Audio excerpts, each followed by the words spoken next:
a great plan. We've absolutely got to stop them. Put me back in your pocket quick, and we'll chase after them and warn everyone in England they're coming. Redunculous and impossible, the BFG said. They is going 2 times as fast as me, and they is finishing their guzzle before we is halfway. But we just can't sit here doing nothing. How many boys and girls and are they going to eat tonight? Many. The flesh lump eating giant alone has a most squawkling, wopsy appetite. Will he snatch them out of their beds while they're sleeping?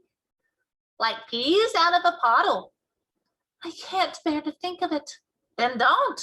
For years and years I is sitting here on this very rock every night after night when they is galloping away.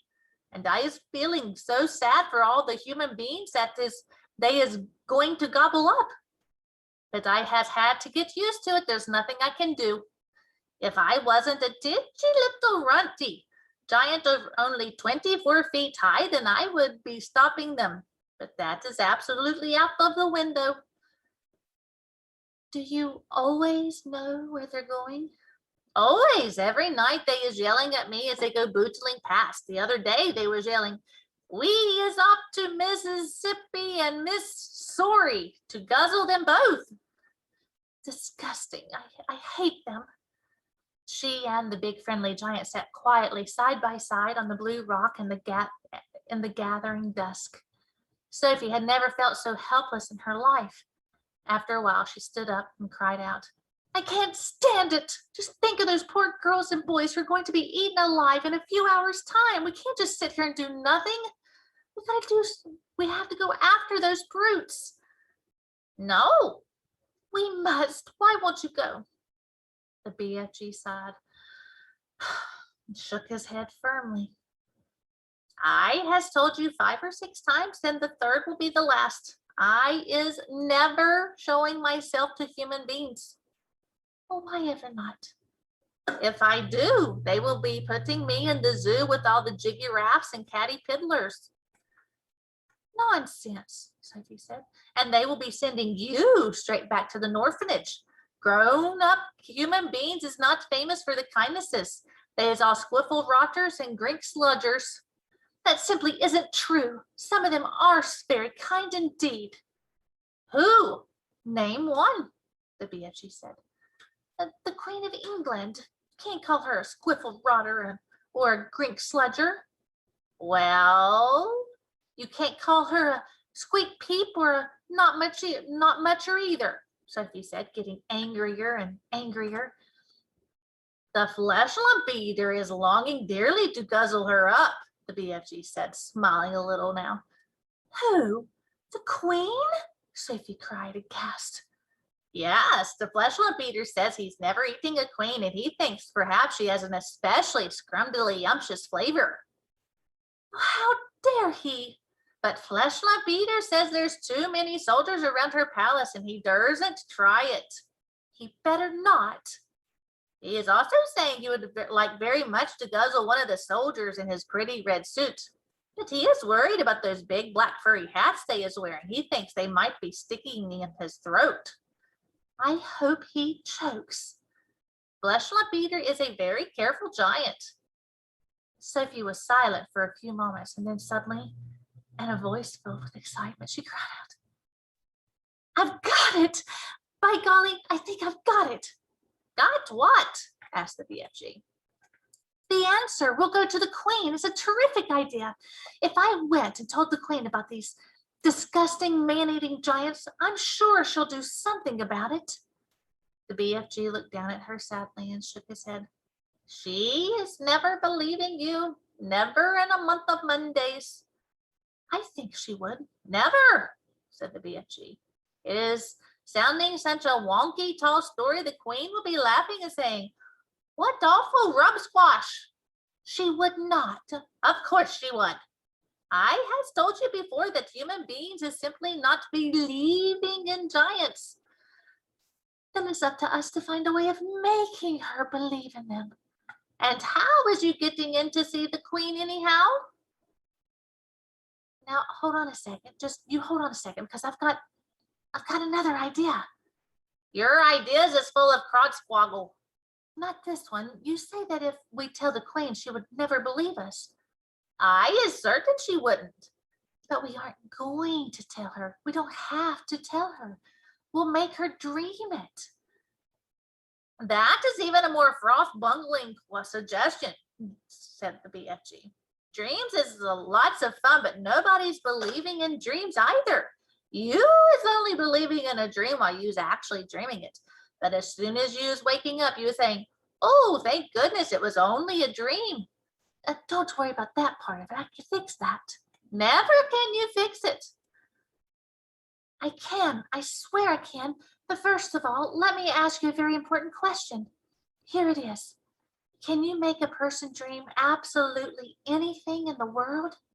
Anything you like, the BFG said proudly. If I said I wanted to dream that I was in a flying bathtub with silver wings, could you make me dream it? I could, the BFG said. But how? You obviously don't have exactly that dream in your collection. I do not, but I could soon be mixing it up. Oh, how could you mix it up? It is a little bit like mixing a cake. If you is putting the right amount of all the different things into it, you is making the cake come out the way you want. Sugary, spongy, curranty, Christmassy, or grob switchy. It is the same with dreams. Go on. I has billions of dreams on my shelves, right or left? Right. I has dreams about bathtubs, lots of them. I has dreams about silver wings. I has dreams about flying. So all I has to do is mix those dreams together in the proper way, and I is very quickly making a dream where you is flying in a bathtub with silver wings. I see what you mean, but I didn't know you could mix one dream with another. Dreams like being mixed. They is getting very lonesome all by themselves in those glassy bottles. Right, now then, do you have dreams about the Queen of England? Lots of them. And about giants? Of course. And about giants eating people? Squiggles of them. And about little girls like me? Those is commonest of all. I has bottles and bottles of dreams about little girls. And you can mix them all up just as I want you to, Sophie asked, getting more and more excited. Of course, but how is this helping us? I think you is barking up the wrong dog. Now hold on, listen carefully. I want you to mix a dream which you will blow into the Queen of England's bedroom when she's asleep, and this is how it will go. Now hang on a minute. How is I possibly going to be getting near the Queen of England's bedroom to blow in my dream? You is talking dumb silly. I'll tell you that later. For the moment, please listen carefully. Here's the dream I want you to mix. Are you paying attention? Very close, the BFG said. I want the Queen to dream that 9 disgusting giants, each one about 50 feet tall, are galloping to England in the night. She must dream their names as well. What are their names again? Flesh lump eater, man hugger, bone cruncher, child chewer, meat stripper, gizzard gulper, maid masher, blood bottler, and the butcher boy. Let her dream all those names, and let her dream that they will be creeping into England in the depths of the witching hour and snatching little boys and girls from their bed. Let her dream they will be reaching into the bedroom windows and pulling the little boys and girls out of their beds, and then Sophia paused. Do they eat them on the spot, or do they carry them away first? They is usually just popping them straight into their mouths like popcorn. Put that in the dream. And then the dream must say that when their tummies are full, they will go galloping back to giant country where no one can find them. Is that all? Well, certainly not. You must then explain to the Queen in her dream that there is a big friendly giant who can tell her where all those beasts are living so that she can send her soldiers and her armies to capture them once and for all. And now let her dream one last and very important thing. Let her dream that there's a little girl called Sophie sitting on her windowsill who will tell her where the big friendly giant is hiding. Where is he hiding? The BFG asked. We'll come to that later. So the queen dreams her dream, right? Right. And then she wakes up and the first thing she thinks of is, oh, what a horrid dream. I'm so glad it was only a dream. And then she looks up from her pillow and what does she see? What does she see? The BFG asked. She sees a little girl called Sophie sitting on her windowsill right there in real life before her very eyes. How is you going to be sitting on the queen's windowsill, may I beg? You are going to put me there. And that's the lovely part about it. If someone dreams that there's a little girl sitting on her windowsill, and then she wakes up and sees that little girl really is sitting there, that is a dream come true, is it not? I is beginning to see where you is driving to. If the queen is knowing that part of her dream is true, then perhaps she's believing the rest of it is true as well. That's about it. But I shall have to convince her of that myself. You said you was wanting the dream to say there's a big friendly giant who's also going to talk to the queen. Absolutely, you must. You're the only one who could tell her where to find the other giants. How is I meeting the queen? I is not wanting to be shooted at by her soldiers. The soldiers are only in the front of the palace. At the back, there's a huge garden, and there are no soldiers in there at all. There's a very high wall with spikes on it around the garden to stop people climbing in. But you can simply walk over that.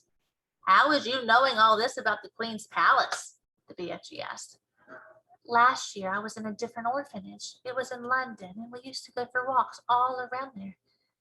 Is you helping me to find this palace? I has never dared to go hide and sneaking around London in my life. I'll show you the way, Sophie said confidently. I is frightened of London. Don't be. It's full of tiny dark streets, and there are very few people about in the witching hour. The BFG picked Sophie up between one finger and a thumb and placed her gently in the palm of his hand. Is the queen's palace very big? He asked. Huge, Sophie said. Then how is we finding the right bedroom? Well, that's up to you. You're supposed to be an expert at that sort of thing. And you is absolutely sure the queen will not put me in a zoo with all the caterpillars? Of course she won't. You'll be a hero. You'll never have to eat snozzcumbers again. Sophie saw the BFG's eyes widen. He licked his lips. You mean it? You really mean it? No more disgusting snozzcumbers? You couldn't get one if you wanted them. Humans don't grow them, Sophie said. That did it. The BFG got to his feet. When is you wanting me to mix a special dream? Now, at once, Sophie said. When is we going to see the queen? Tonight, as soon as you've mixed the dream. Tonight? Why such a flush-bunking flurry? If we can't save tonight's children, then we can anyway save tomorrow's. What is more, I'm getting famished. I haven't had a thing to eat for 24 hours. Then we had better get crackling, the BFG said, moving back towards the cave. Sophie kissed him on the tip of his thumb. I knew you'd do it. Come on, let's hurry.